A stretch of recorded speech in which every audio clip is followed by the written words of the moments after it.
Hayang dahareula itu urang. Bet, cenah aya nu carita sacenah, da ulah loba tinggal ngopi gudai jeung Indo Cafe. Oh cek saha? Ye kapadana aya nu eta cenah dina ieu urang nya ngadengeurkeun di tongton paling teu pikat tamatna kan ngomong kieu cenah. Ulah loba ting nginuh gudai jeung eta cenah kan isuk-isuk teh cenah sok eta gudai cenah nya apa teh cenah bet pas tos nginum langsung ngajengkang cenah pingsan. Oh. Teu sadarkeun. Kudu seger otak encer Lain deui. dengkeun heula atuh. Kapan cenah teh kan cenah sape-sapeuting teh sadarna teh ai pas disadar-sadar teh cenah. Nah, cenah loba nu make baju bodas, peukeut cenah suster cenah jeung dokter cenah di rumah sakit. Cenah dokterna ditanya cenah dok cenah saya teh sakit apa?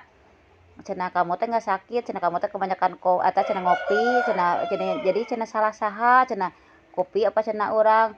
Nya salah maneh da cenah eta nana non teh nginumna cenah deuna si gawir. Jadi pas ngopi batungeunna ngadengkang cenah ngagujubar kana gawir. Wah nyireur mah.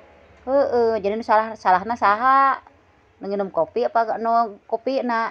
Sepugu hudang sare mah tos salat terus cicing ngagurkeun seuneu terus we ka warung meuli kopi rokok nyang heuh melongkeun seuneu anu rek hurung aduh otak tasa tenang lamun eueuh gagal apakan.